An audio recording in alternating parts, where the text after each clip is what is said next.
Afternoon everybody, Rich here, back for another video for the Diecast F1 review. Here today is the Lotus 72 from the 1972 Formula 1 World Championship, and in the car is Emerson Fittipaldi. Now this car is probably the most famous, well I'll say Lotus is, but Formula 1 cars in general. It is absolutely stunning. It is in its iconic JPS livery, and it's sort of synonymous with what 70s Formula 1 was all about, innovation and trial and error. But this car pretty much pulled that off. It's a simple design, but revolutionary in every way, with its wings, its side pods, its engine, well not so much engine design, but the way the engine is mounted to the chassis. And it's very much a take on modern Formula 1. And it's pretty much the pinnacle, well it's basically pretty much the base of what modern Formula 1 is all about. The front rear wing, side pods, engine at the back, and all those sort of things are basically what Formula 1 is today, although with a bit more bullshit mixed in. But yeah, this car, the 72, started its life in 1970 season with Jochen Rindt at the wheel, but sadly of course he was killed at the Italian Grand Prix, the practice session, but still managed to win the championship posthumously. He was initially disliked, well he disliked the car in general. He preferred the, I think it was the 63 he drove in the early part of the season, and found that more to be his liking. Or was it the 49? I have to do more research on that one, but it's the predecessor to this car, either the 63 or the 49, but he preferred that one. He didn't go much on the 72 much, but he still managed to win races in it. I think the issue with his accident in Italy is he decided to drive the car around Monza without the rear wing attached, or the front and rear wing attached, and made the car unstable until eventually the either a brake failed or something broke on the car, which caused him to crash. But it's one of those early days of trial and error with this car. Driving the car without wings seems pretty suicidal even today. But yeah, a Constructors' Championship first time out was pretty successful, pretty good for what was to be a ongoing design. The car originally started in the gold leaf red livery, the red and gold livery. Very nice looking car it was as well, with the blood red, but bright red with the gold leaf on the side. Very nice looking car as well. Also available in diecast as well. I will get to that one later on. Well, not get to that model, but explain that one later on. The car proceeded through 1971, pretty much unchanged, but slightly redesigned rear wing. The livery also remained the same. Not as successful in 71, only 5th in the Constructors' Championship, but things went to change in 1972, and this version you see in front is of course from the 1972, now in its JPS livery, which of course is synonymous with Formula 1, probably the most iconic livery going today, or at all in Formula 1. It's just a shame it isn't in Formula 1 anymore. Of course, tobacco advertising being banned about 10 years ago now, but there we go. But the JPS livery stands out today, and probably the most iconic of all. And another Constructors' Championship, I think, in 1972, and a Drivers' Championship for Emerson Fittipaldi. And yeah, there's not much else you can say. It's an absolutely stunning car, and it's just a shame the success rate decided to dwindle off a bit more. But another Constructors' Championship in 73, but no more Drivers' Championships in this car.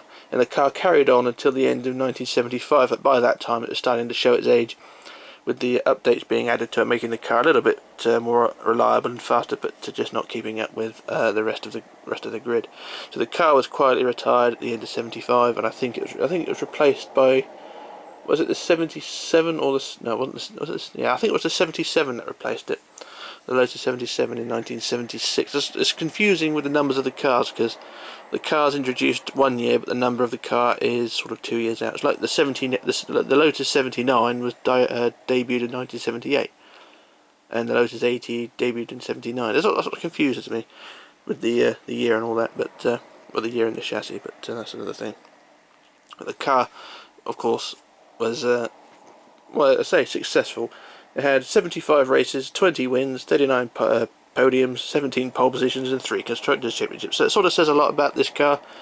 You know, an ongoing design. Evolved gradually. Basically, the only thing that really changed is side pods and wings. The internals, I couldn't tell you what changed on that thing, but the car was absolutely stunning to begin with, and pretty much ended its career being stunning. But like I said, it's probably the most iconic car liveries as well, and it will be synonymous with Formula 1 history for many years to come. Something that will not be repeated, sadly. But enough about the car, and on to the model itself. I've got a light behind the camera here, which just to highlight a bit more. As you can see, it's just sort of a heavy bricks, just to highlight it a bit more. It's another one of those hazy days. It's bloody hot outside, but it's not very sunny. But enough about the weather and my moanings. But there we go. So onto the model itself. This is a Quartzo model, so it's not the top of the line model. So it lacks the details in some areas. But we'll get to the detail. The car itself, very heavy. Well, I say very heavy. It's heavy compared to what it could be. I mean, I've got the Lotus 49 over there, and that thing is. The look of it doesn't do the weight justice, which is sort of weird. But we'll get to that. But we'll have a quick look at the car. It's best if I move the camera in it. So if we have a gander around, we look at the nose first. We go from the front of the chassis, and a lot of dust on the car. It's not been out the box in many years, so the dust can't be explained. But we'll look around here, and we'll go to zoom straight in on the engine. We've got plenty of detail on the engine here. The old Cosworth, I think it was a DFR or DSR, I can't remember. But got the details there, the piping. I think there is a bit of detail missing, but it's not a huge issue. I mean, the amount of detail that's in there already does it justice. So got the engine there, got the struts for the rear wing. The rear wing itself is slightly damaged, so it's well, I say it's slightly damaged. It's basically it comes off, but there is an area where it pegs together. So if I just put that in there, and it sits in there nicely, so it's not a big issue. It also makes it getting in and out the box quite easier as well, so I don't have to keep bending the rear wing. So we have a quick turn around to this way here, and without breaking off the rear wing, so we turn it around this way. And we just look at the back of the engine, where it's bolted onto the chassis as well. So got the brake discs on the gearbox there, the drive shaft. Got all those cables around the engine there, so it's a hefty amount of detail in there. Got the radiators there, so everything's all joined up nicely. Everything's all there. It's the amount of detail, considering how cheap this model is in comparison to, I say, is it Exotto, who make the top of the line version of this car.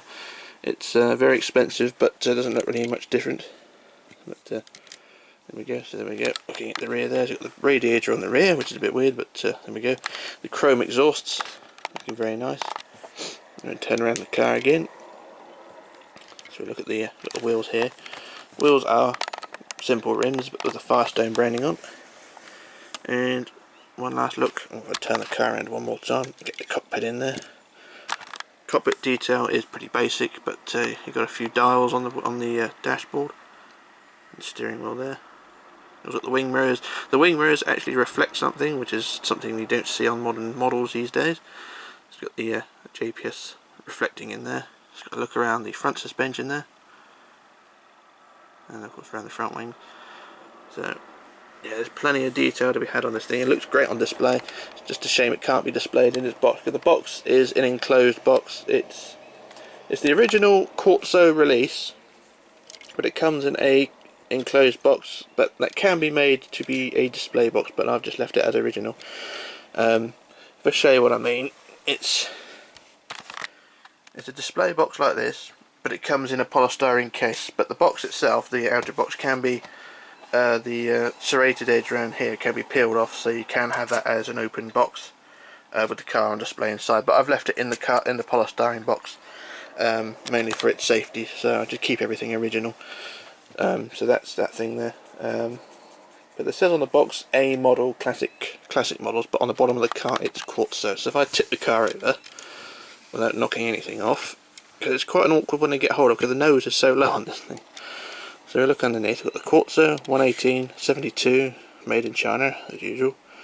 But have a bit more, the wing popped off, a bit more detail, and look underneath. So all the suspension struts there, the bottom of the gearbox, bottom of the engine, massive amounts of detail. Bottom of the front suspension there, lovely amounts of detail there. And if we turn it back down and pop the rear wing back on, goes on that way. There we go. I'm going to get a bit of Loctite out and pop that back on properly.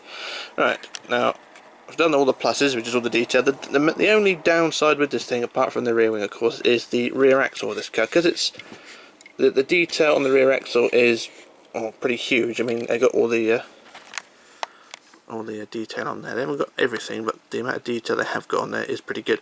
The downside of that is the rear wing is moulded in plastic, making the rear of the car very, very, very fragile. So if you see the rear wing, the rear of the car is sort of flexing. It's because the rear wing, the rear axle is plastic and flexes quite badly. So that's one of the issues with the car.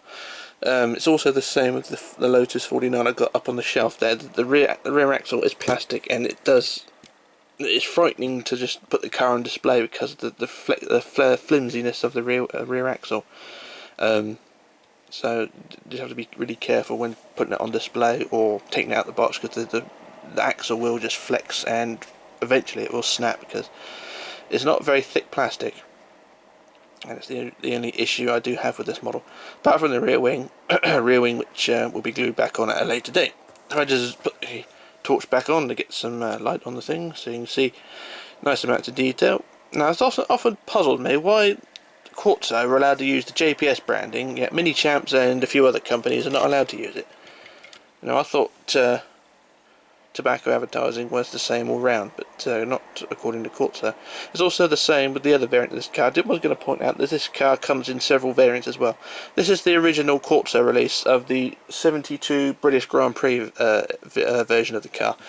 There are versions from 1970, 70, I think it's 1970, 71, 72, which is this one, and also 73. Maybe 74, but I don't think there's a 75 variant of the model. Or a 75 model released of this car, so I'm a bit more research required. But the 70 version and the 71 season version, that is not the chassis, but the 70 season and the 71 season still come in the gold leaf. They come in the red livery, the gold leaf livery, and it's fully decked out in tobacco advertising as well. Why that is, I don't know, but why can't Mini Champs and all the other companies produce models with the tobacco advertising associated? It just doesn't make sense. But there we go. All the more reason to get hold of them, I suppose. But yeah, the tobacco advertising is a definite bonus for this model. If I turn it that way, that was originally. And yeah, like I said, the tobacco advertising is a real bonus for any collection, really. I do have the Lotus 79 by Mini Champs, and that is just basically a black car with a couple of gold stripes on it, which looks ridiculous. Really must get some decals for that thing and update it a bit more. But yeah, the JPS livery on this car is full, and like I said, the early versions as well, the 71 and the 70 season cars also come in the gold leaf red livery as well. I don't have them at the moment, but they're pretty cheap out there, so if you can get hold of them, then by all means do so. I think CK models usually do a pretty good deal on them, usually around summertime, probably around about this time. They probably knock the price down to about £40, which isn't bad for this model. And like I said, this is the original release by Quartzo. So also the later releases, which is the reissues, the ones that are on CK models are reissues, which come in the closed boxes. If I point out the 49, which is there, you see it comes in a closed box with the car printed on it, Grand Prix things on it. You got the Quartzo badge down there. That is a reissue model, and that's what this car would come in, or this car comes in if you're to buy it from CK models, because they're all later edition models. This one comes in the bigger box and is the original release, so I've got the older version. But like I said, the newer ones come in that enclosed box, sort of the Senna collection style boxes, pretty much the same size, I think. But that's what the newer models come in.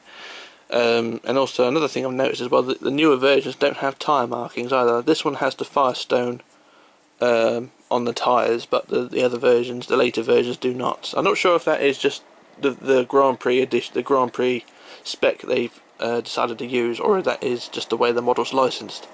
They don't have the Goodyear or Michelin or Firestone brands available to them, but I don't know.